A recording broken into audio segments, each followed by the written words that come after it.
Hey everyone, welcome to part 2 of our 3-part series of getting started with digital stamps in Procreate.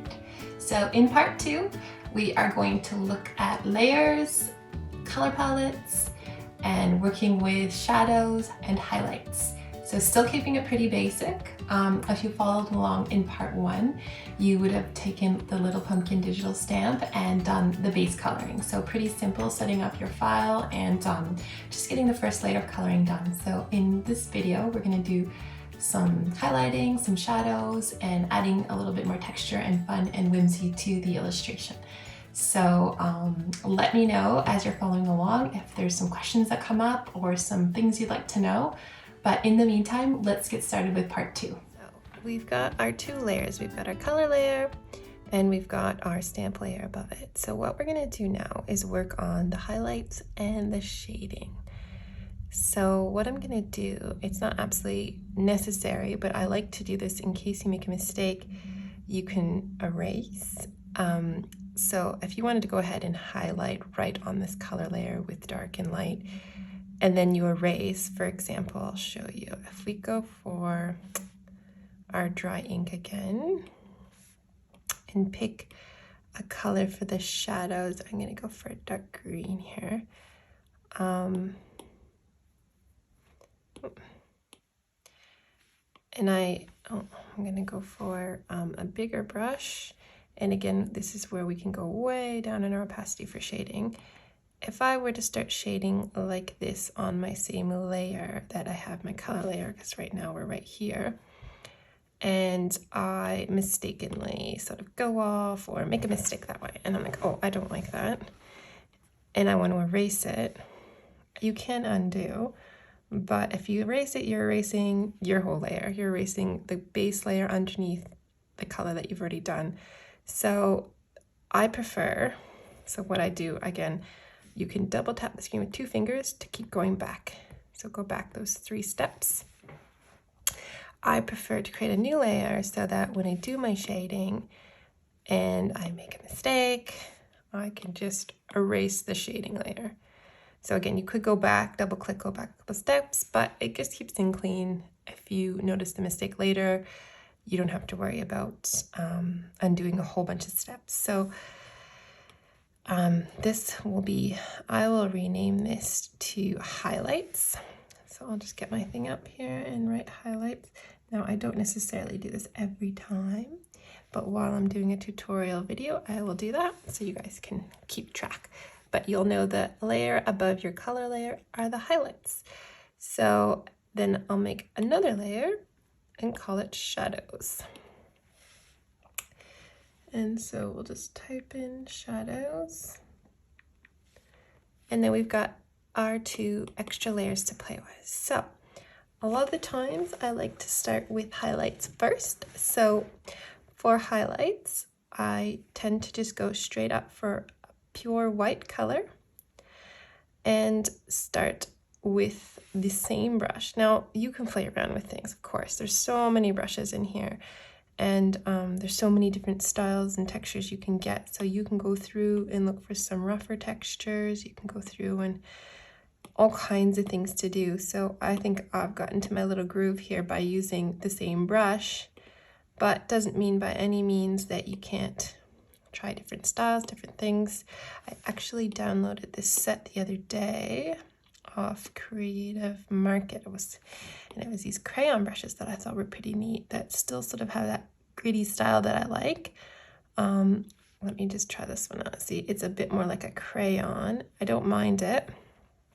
Again, I'm double tapping with my 2 fingers to undo.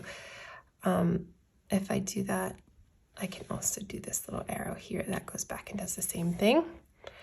So you can download sets, you can play around with that. There's so much to do. So I'm going to stick with my dry ink just for the purposes of this tutorial to keep it simple and make sure I'm on my highlights layer.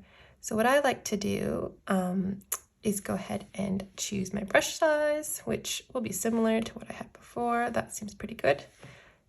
And again, I'm super low with the opacity because if I do full opacity, it's going to be full white. So we want it to be, I'm going to go for around 30, 40%. So then what I do is I try to think of a light source. So if my light is coming from here, overhead, or over here, or down low, but this image is outdoors with the grass, so we're knowing there's a sun in the sky somewhere. So I'm going to say, for example, my light source is going to be over here. So I will start highlighting with a bit of an angle towards that side.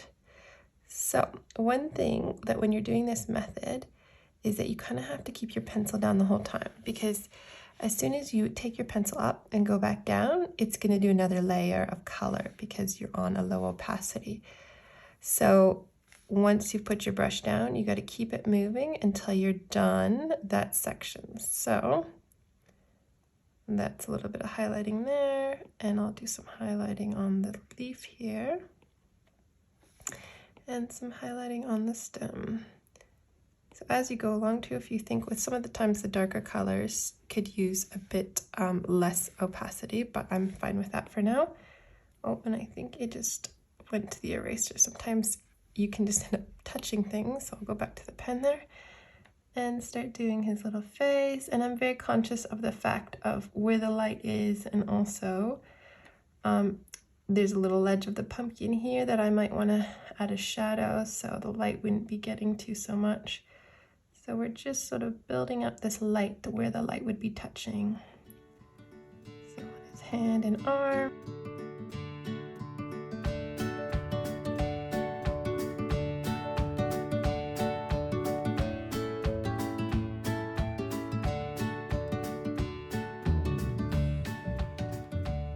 And then next is going to be our shadows.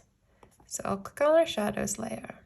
One thing I love to do with shadows is using a color instead of just black, because it gives a bit more dimension to the image, and you can also tie it in with the color that you have in your image. So I have some greens and some browns in the darker range, so I'm thinking of picking sort of a dark green color right here that will sort of complement the colors of the image, but also make the shadow a bit more interesting. So I'm already on a fairly low opacity. I can test it out. It's a bit darker actually than I like. So I'll go down even more. And then, so in the opposite areas of where the sun would not be hitting, I'll pop in some shadows.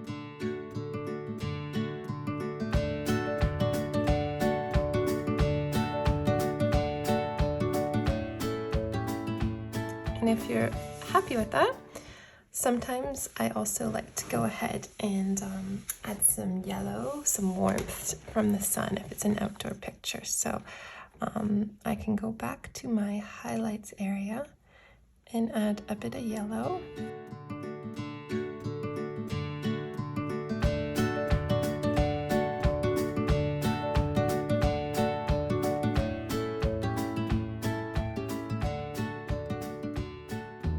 And then something I like to do after that is bring out some more highlights. So I'll go back to my white, and I've still got my dry ink pen. I pretty much do the whole coloring with this, and I'll bring the opacity up and the size down, test out my brush, and then sort of highlight some areas here.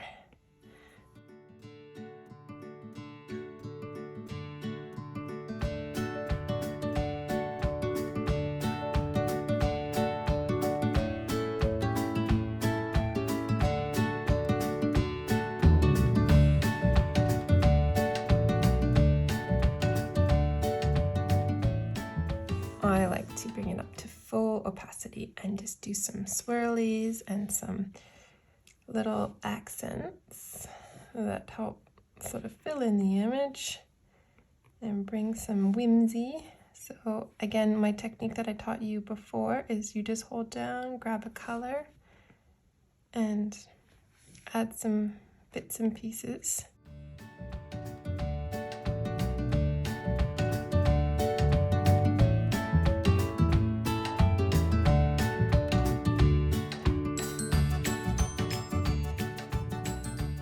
And you could stop here, or you can do so much more really. You can keep going. You could add a background. So one thing, if I want to add a background, is I'll add another layer and drag it underneath. We can call that background. And so all this coloring will be behind these other layers. So it's a great way if you wanted to add a bit of sky. If we pick a nice bluey color, something very light, we can get a big brush and sort of add some color in the background there.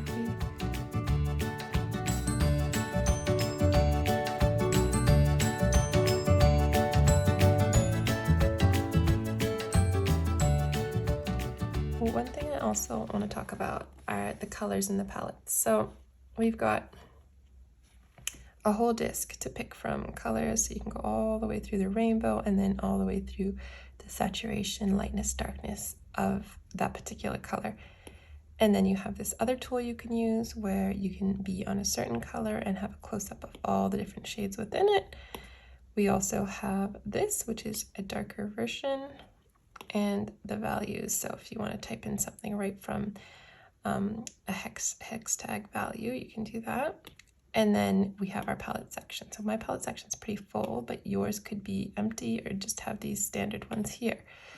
What I like to do is if you want to create a new palette, you just click on that plus sign and then you see there's several options. And if you click new from photos, you can actually choose a photo in your collection of photos, and it'll actually generate a palette from that photo. So that's amazing. If you like an image online or you've saved a photo that you really like the colors, then you can bring them right into Procreate to work with.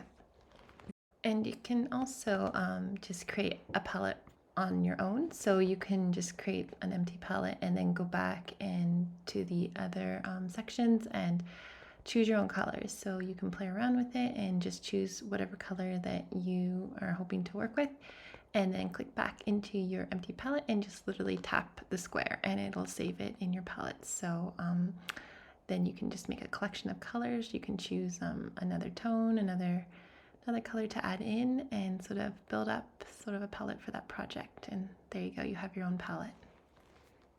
So yeah, I think that's a good place to end for today because there is so much on this program. But I think working with your layers, naming your layers, and working with colors is a great way to get started. So, and even playing around with your brushes. So feel free to go through and just start a file where you click on a brush and just scribble a little bit, go through them, test them out and see like, oh, what could I do with that? Like this could be some grass, you can do all kinds of things with it. So play around and have fun. Thanks so much for joining me today. I hope this was useful for you, and I'll see you in part 3.